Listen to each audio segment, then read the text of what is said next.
Hello అండి, welcome back to our channel S H healthy lifestyle vlogs. ఈరోజు వీడియోలో another what I eating a day చేస్తున్నానండి. ఎందుకంటే చాలామంది what I eating a day చేయండి అని అడుగుతున్నారు కాబట్టి నేను వెంటనే ఈ వ్లాగ్ కూడా చేస్తున్నాను అనమాట. And in the same way ఈ వీడియోలో మీకు చాలా డౌట్స్ ఉన్నాయి కదా, మీరు ముస్లిం అయి ఉండి బొట్టు ఎందుకు పెట్టుకుంటున్నారు, టెంపుల్స్ ఎందుకు వెళ్తున్నారు, మీ హస్బెండ్ ముస్లిమేనా, మీ పేరెంట్స్ ముస్లిమేనా అయినా, ఇలా చాలా క్వశ్చన్స్ వస్తున్నాయి నాకు. సో వాటిని కూడా క్లారిఫై చేద్దాం ఈ వీడియోలో అనుకున్నాను. So let's get in to the video అండి. ఫస్ట్ అయితే ఎర్లీ మార్నింగ్ లేగానే మీకు అందరికీ తెలిసిందే, నేను ఫస్ట్ మా హస్బెండ్కి క్యారేజ్ ప్యాక్ చేస్తాను అనమాట. తను వెళ్ళిపోయిన తర్వాతే మాకు డే స్టార్ట్ అవుతుంది. సో ఎర్లీ మార్నింగ్ లేచి ఒక ½ లీటర్ వాటర్ తీసుకున్నాను అండ్ జీరా వాటర్ కూడా తాగాను. అండ్ నెక్స్ట్ నా బ్రేక్ఫాస్ట్ వచ్చేసి సలాడ్ కింద కీరా క్యారెట్ అండ్ పల్లీ చట్నీ విత్ పప్పు, తోటకూర పప్పు చేశాను. దాంతోపాటు 2 దోశ. మా అబ్బాయి కూడా సేమ్ ఇదే బ్రేక్ఫాస్ట్. మేము ఏది తింటే మా అబ్బాయికి కూడా అదే పెడతామండి. ఎందుకంటే మనం డైట్ అని చెప్పి ఎటువంటి క్రాష్ డైట్లు చేయట్లేదు కాబట్టి, హెల్దీ ఫుడ్డే కాబట్టి పిల్లలకు కూడా ఇదే పాటిస్తాను. అండ్ ఫస్ట్ సలాడ్స్ తినమనే చెప్తాను బాబుకి కూడా. అండ్ తనకి అలవాటైంది ప్రతిరోజు డ్రై ఫ్రూట్ జ్యూసు, ప్రతిరోజు ఓట్సే తినమండి. ఒక్కొక్క రోజు ఒక్కొక్కటి అంటే బ్యాలెన్స్ చేస్తాననమాట. ఆ రోజు మనం తీసుకునే కార్బోహైడ్రేట్ ఇంటేక్ని బట్టి సలాడ్ చేస్తాను. లేదా ఆ రోజు కొంచెం కార్బోహైడ్రేట్స్ తక్కువే తీసుకున్నాను, ఓట్స్ లాంటివే తీసుకున్నాను అని అంటే నైట్ చపాతీ, అలా ఎవ్రీథింగ్ అనేది బ్యాలెన్స్ అండి. రోజు మనం తీసుకునే ఫుడ్ ఇంటేక్ మీద ఆధారపడి ఉంటుంది. పొద్దున ఏం తీసుకుంటున్నాము, ఈవినింగ్ ఏం తీసుకుంటున్నాము అనేది. సో చెప్పాను కదా, నేనైతే కొంచెం వెయిట్ మెయింటెనెన్స్లో ఉన్నాను. ఇప్పుడు పోర్షన్స్ అయితే కంట్రోల్ చేసుకోనండి, ఎక్కువగానే తింటాను.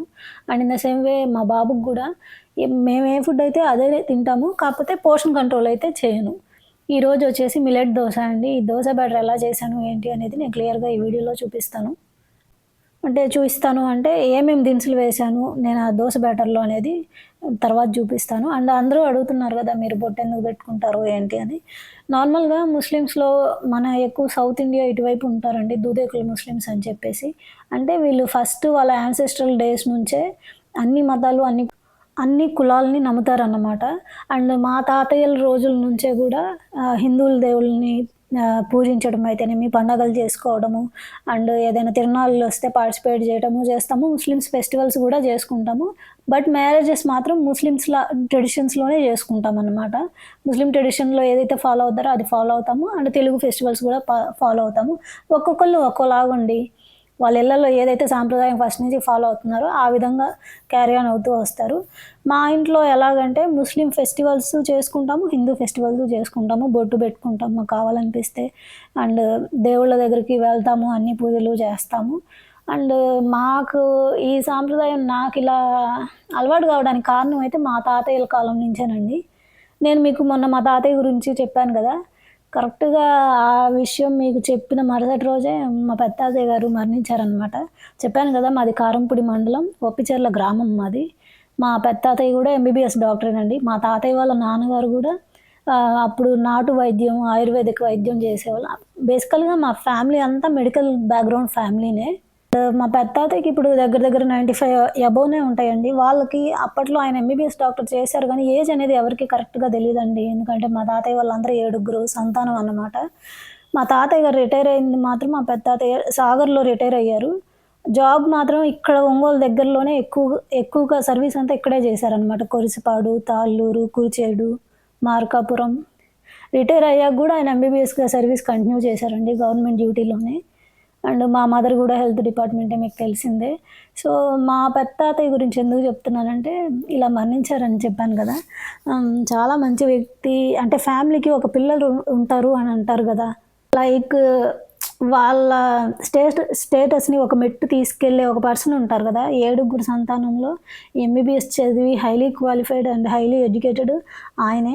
ఎవరికి ఏ ఇబ్బందొచ్చినా ఆయన దగ్గరికే వెళ్ళేవాళ్ళు. మేము గానీ ఎప్పుడైనా ఒప్పిచెర్ల వెళ్ళాలి అంటే ముందు వెళ్ళి మా పెత్తాతయ్యని చూసి ఆయన పలకరించి వెళ్ళేవాళ్ళం. అసలు అంత పెద్ద డాక్టర్ అయినా గానీ ఆయనకి ఎటువంటి గర్వం ఉండదండి. చిన్న అమ్మాయినైన నన్ను కూడా ఏం చదివావు అంటే, నువ్వు చదివిన దాంట్లో దేని గురించి ఉంటది, ఓకే జాబ్స్ ఎలా చేయండమ్మా, మీ హస్బెండ్ జాబ్ అయినా కానీ, గవర్నమెంట్ జాబ్ అయినా కానీ మీరు కూడా చేయండమ్మా అని అంటాడు. ఎన్ని మార్క్స్ వచ్చినాయి అనేది కూడా అడిగి పేపర్ మీద రాయించుకుంటాడండి ఆయన. నేను 10th క్లాస్‌లో ఉన్నప్పుడు అడిగాడు. నేను అప్పుడు అనుకునేదాన్ని 10th కాబట్టి అడుగుతున్నాడేమోలే అనుకున్నా. ఇంటర్ మార్క్స్ అలానే అడుగుతాడు. మనం ఏదైనా కోర్స్ చేస్తే దాంట్లో మార్క్స్ అంటే ప్రతీదీ తెలుసుకుంటాడు ఆయన. నేను పెద్ద డాక్టర్‌ని అనే గర్వం లేకుండా ప్రతి చిన్న వ్యక్తి దగ్గర నుంచి పెద్ద వ్యక్తి దాకా ప్రతి ఒక్కళ్ళ దగ్గర నుంచి తెలుసుకొని మర్చిపోతానేమో అనే భయంతో పేపర్‌లో రాయించుకుంటాడు మనతోటి. అంత మంచి వ్యక్తి మరణించడం చాలా బాధాకరమైన విషయం అండి. అండ్ మాది సొంత ఊరు ఒప్పిచెర్ల అని చెప్పాను కదా! ఆ ఊర్లో వినాయకుడి గుడి కట్టారనమాట ఊర్లో.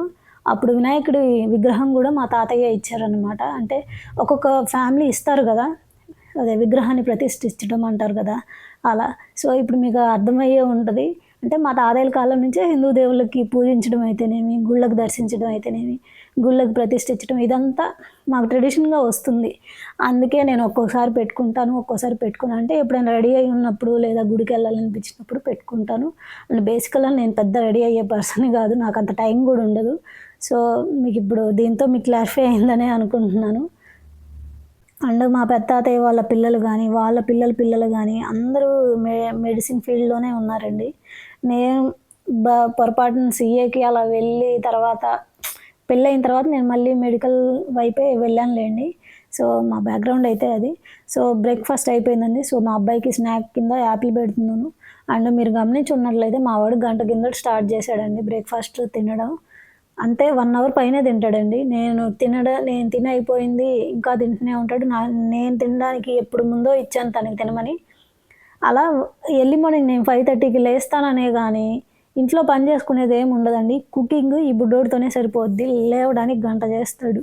నైటు ఎర్లీగా పడుకోడు. పొద్దున ఎర్లీగా లేవడు. లేచి వాడు బాత్రూమ్‌కెళ్ళడానికి ఇంకో గంట చేస్తాడు. మళ్ళీ వాళ్ళ డ్యాడీని పంపించేసి వీడికి స్నానం చేయించి ఇదంతా చేసేసరికి 8 అవుద్ది. ఈయన 8-9 తింటూనే ఉంటాడు. త్వరగా తింటే స్కూల్‌లో డ్రాప్ చేద్దామని నాకు ఆ టెన్షన్ ఉంటది గానీ, ఆ బుడ్డోడికి అసలేం ఉండదండి.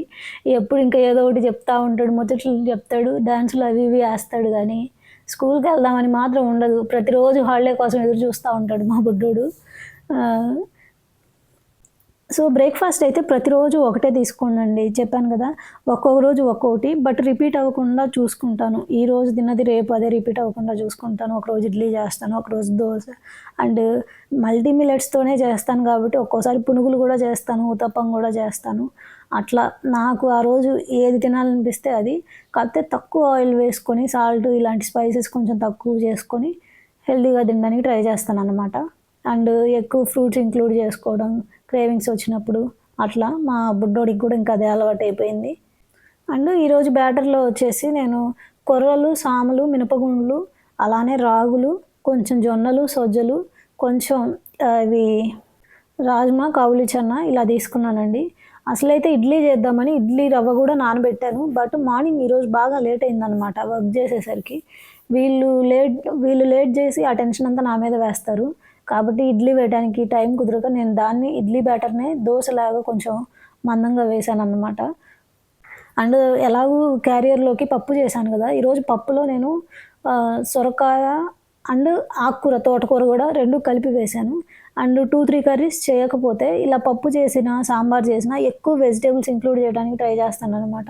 అప్పుడు ఎక్కువ కూరగాయలతో ఎక్కువ కూరలు చేసే పని లేకుండా ఒకటే కూరలోనే మనకి ఎక్కువ కూరగాయలు వేయొచ్చు. అండ్ టిఫిన్ అయిపోయిన తర్వాత నాకు కొంచెం ఇంకా ఏదైనా క్రేవింగ్ వచ్చినా, కొంచెం స్టమక్ ఫిల్ అవ్వలేదు అనిపించినా ఎక్కువగా కీరా గానీ, క్యారెట్ గానీ తీసుకుంటాను. ఇంకా స్వీట్ క్రేవింగ్ ఏదైనా ఉంటే లేదా ఏదైనా ఫ్రూట్ గానీ, లో క్యాలరీ స్నాక్స్ గానీ తీసుకుంటాను.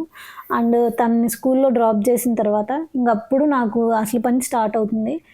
వాళ్ళు వెళ్ళేంత వరకేనండి ఆ ఫుడ్డు అదంతా. ఇంక వాళ్ళు వెళ్ళాక తెలిసిందేగా ఇంట్లో ఏమేమి వర్క్ ఉంటదో. కిచెన్ నిండా వర్కే ఉంటది. బట్టలని, ఇల్లు క్లీనింగ్ అనేసి అండ్ ఆఫ్టర్‌నూన్‌కి గావాల్సిన మాకు మళ్ళీ సెపరేట్‌గా వండుకుంటాం మేము రైసు. ఎర్లీ మార్నింగ్ వాళ్ళ డ్యాడీకి అట్లాగా.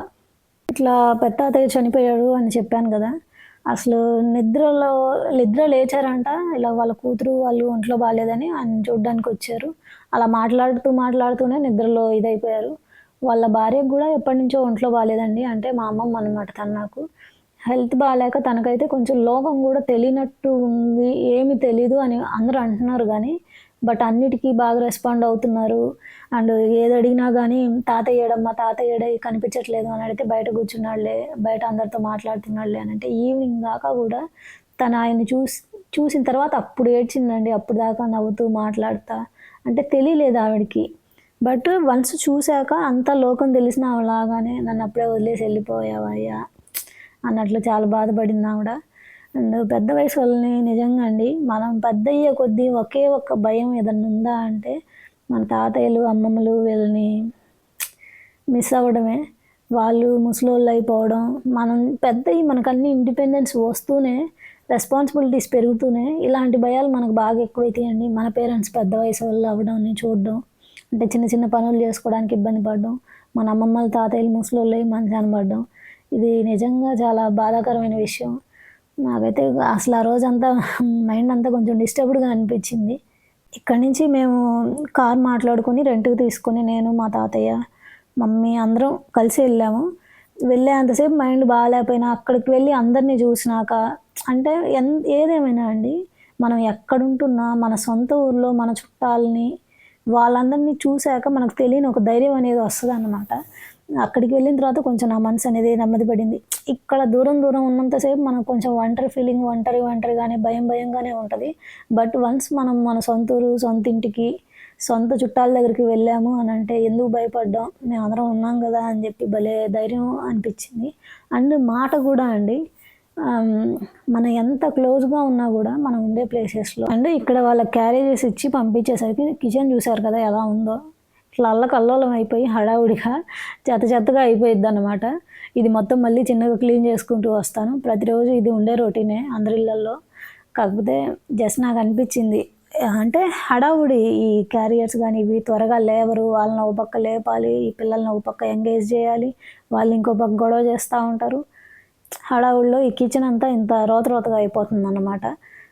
అండ్ అండ్ మాట ఇక్కడ మన ఉంటున్న వాళ్ళ దగ్గర మనం ఎంత క్లోజ్‌గా ఉండే నైబర్స్ ఉన్నా కానీ వాళ్ళ మాట అనేది ఒక రకంగా ఉంటది. బట్ మన సొంత ఊర్లో సొంత వాళ్ళ దగ్గరికి వెళ్తే వాళ్ళు క్లోజ్‌గా పలకరించే పిలుపు, ఆ పలకరింపులు ఇంకోలా ఉంటాయి.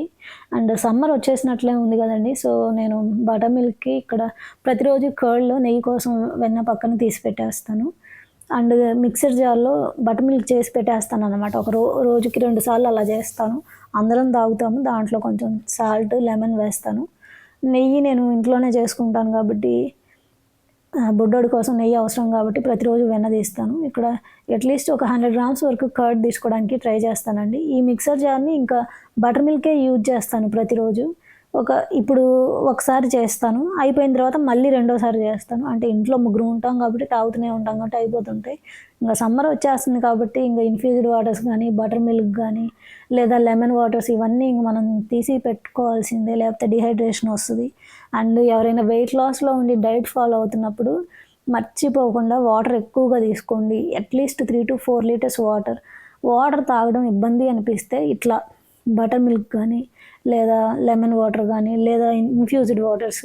మీకు కావాలంటే దీంట్లో జీలకర్ర గూడా యాడ్ చేసుకోవచ్చు. మింట్ లీవ్స్ ఉంటే మింట్ వేసుకోవచ్చు. లేదా వాటర్ బాటిల్‌లో క్యారెట్, బీట్రూట్ పీసెస్ వేసి దాంట్లో ఒక ఆమ్ల పీస్ కూడా వేయొచ్చు. ఏదో ఒక రూపంలో ఫ్లేవర్డ్ వాటర్ అయినా తాగడానికి ఇష్టపడతాం కాబట్టి నార్మల్ వాటర్ కంటే ఏదో ఒక రూపంలో ఇలా బటర్ మిల్క్ గానీ, ఏదో ఒక వాటర్‌ని తీసుకోవడానికి ట్రై చేయండి.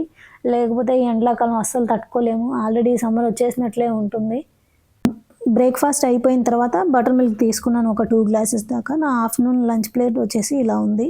రైస్, సలాడ్ కింద క్యారెట్, కీర అండ్ ఆనియన్ తీసుకున్నాను. దాంట్లో పప్పు నేను చెప్పాను కదా! సొరకాయ అవి వేసి చేశాను అని చెప్పేసి.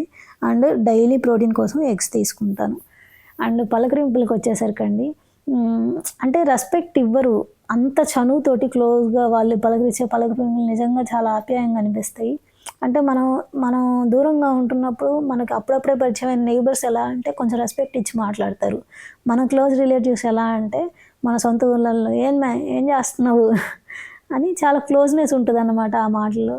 ఇలా ఎప్పుడో ఒకసారి రేర్‌గా వెళ్తాం కాబట్టి నాకైతే చాలా మిస్ అవుతానండి అలా సొంత ఊర్లో సొంత వాళ్ళతోటి మాట్లాడడం ఇట్లా. నాకంటే కూడా మా మదర్‌కి కొంచెం ర్యాపో ఎక్కువండి మా పెత్తాతయ్య వాళ్ళతోటి. చిన్నప్పటి నుంచి ఎడ్యుకేషన్ విషయంలో వాళ్ళ సజెషన్స్ అడుగుతూ ఉండేది. ఎందుకంటే ఆయన డాక్టర్ కాబట్టి ఏ హెల్త్ ప్రాబ్లమ్ వచ్చినా మా ఫ్యామిలీలో వాళ్ళ దగ్గరికే వెళ్ళేవాళ్ళు. ఏ ఎడ్యుకేషన్ విషయంలో మెడికల్ ఫీల్డ్‌లో ఉన్నారు కాబట్టి ఏ ప్రాబ్లమ్ వచ్చినా ఆయన్ని సజెషన్ అడిగేవాళ్ళు అందరూ. అందుకని ఆయనకి ఇలా అవ్వడం వల్ల మా మదర్ ఎక్కువ బాధపడ్డారనమాట మాకంటే గూడా. మేమేంటే మా మదర్ ఉన్నారు మాకు చెప్పటానికి. కాబట్టి మాకు పెద్దగా ర్యాపో లేదు మా పెత్తాతయ్యతోటి. అండ్ ఈవినింగ్ వచ్చేసి ఒక బ్లాక్ కాఫీ తీసుకున్నాను. అది తీసుకొని ఒక 45 మినిట్స్ వర్కౌట్ చేశా. వర్కౌట్ చేసి అయిపోయిన ఒక హాఫ్ అన్ అవర్‌కి ఈ హై ప్రోటీన్ ఓట్స్ రెసిపీ చేశాననమాట. జస్ట్ ఓట్స్ ఒక స్కూప్ తీసుకొని వాటర్ పోసి బాయిల్ చేసేయడమే. అప్పుడు మనకి మెత్తగా పేస్ట్‌లా వస్తుంది కదా! దాంట్లో కొంచెం పాలు పోసుకొని అండ్ నట్స్ నా దగ్గర ఉన్నవి సోక్ చేయకుండా అప్పటికప్పుడు రెడీమేడ్‌గా యూజ్ చేసుకునే నట్స్, రైజిన్స్, కిస్మిస్, కొంచెం క్యాష్యూ అండ్ డేట్ ఒకటి తీసుకున్నాను. దీంట్లో ప్రోటీన్ కంటెంట్ ఎక్కువ ఉండేదానికి నేను కొంచెం వే ప్రోటీన్ స్కూప్ కూడా ఒకటి వేశాననమాట. నా దగ్గర ప్రెజెంట్ పన్నీర్ గానీ, వెజిటబుల్స్ గానీ లేవు. సో, ఇలా చేశాను. అండ్ ట్రస్ట్ మీ, ఓన్లీ ఇదొక్క రెసిపీలో మనకి దగ్గర దగ్గర 34 గ్రామ్స్ ప్రోటీన్ దాకా వస్తుంది. ఎందుకంటే రా వేలో 24 గ్రామ్స్ ప్రోటీన్, కొంచెం మిల్క్ పోసాము. అట్లీస్ట్ 2 గ్రామ్స్ ప్రోటీన్ అయినా ఉంటుంది ఆ మిల్క్‌లో. అండ్ ఓట్స్ పెద్ద స్కూప్ వేసాం. దాంట్లో ఒక 4 గ్రామ్స్. ఈ నట్స్ అండ్ సీడ్స్‌లో ఎంత లేదన్నా 3-4 గ్రామ్స్ ప్రోటీన్ ఉంటది. అండ్ ఒక పొమోగ్రానేట్ కూడా స్వీట్‌నెస్ కోసం వేసాను. డేట్స్ వేసాను. సో, ఎంతలో ఎంత తక్కువలో తక్కువ వేసుకున్న 34 grams high protein dinner recipe అనే చెప్పుకోవచ్చు. అండ్ చేసుకోవడానికి ఒక 2-3 మినిట్స్ కూడా పట్టలేదన్నమాట. ఇంత ఫాస్ట్‌గా చేసుకోవచ్చు. తప్పకుండా ఒకసారి ట్రై చేసి చూడండి. And whey protein only workouts కొంచెం హెవీగా చేసే వాళ్ళకి మాత్రమే అవసరం. నార్మల్‌గా వర్కౌట్స్ చేయని వాళ్ళకి, వెయిట్స్ లిఫ్ట్ చేయని వాళ్ళకి అంత అవసరం లేదు. సో, ఓన్లీ వెయిట్స్, ఎక్సర్సైజ్ మంచిగా చేసే వాళ్ళు మాత్రమే వే ప్రోటీన్ తీసుకోండి. లేదా ప్రోటీన్ స్కిప్ చేసి రిమైనింగ్‌వి వేసుకోవచ్చనమాట. అండ్ ప్రోటీన్ కోసం మీరు ఎగ్ వైట్స్ కానీ, పన్నీర్ గానీ, లేదా సలాడ్‌లో మనం ఎప్పటిలాగానే పెరుగులో వేసుకొని తింటాం కదా సలాడ్‌ని. అలా అయినా తినొచ్చు. లేదా ఎగ్ వైట్స్ తీసుకోవచ్చు. లేదా చికెన్ పీసెస్ గానీ, చికెన్ ఫ్రై గానీ అట్లా అనమాట.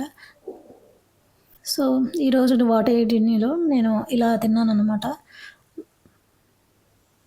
ఇన్ కేస్ ఇంకా ఎవరికైనా ఏదైనా డౌట్స్ ఉన్నట్లయితే కమెంట్ చేయండి. నెక్స్ట్ వీడియో ఏం చేయమంటారో కూడా నాకు కమెంట్ సెక్షన్‌లో సజెషన్స్ ఇవ్వండి.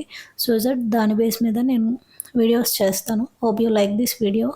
That's it for the today's vlog. By. Good night. And మర్చిపోకుండా సబ్స్క్రైబ్ చేయండి.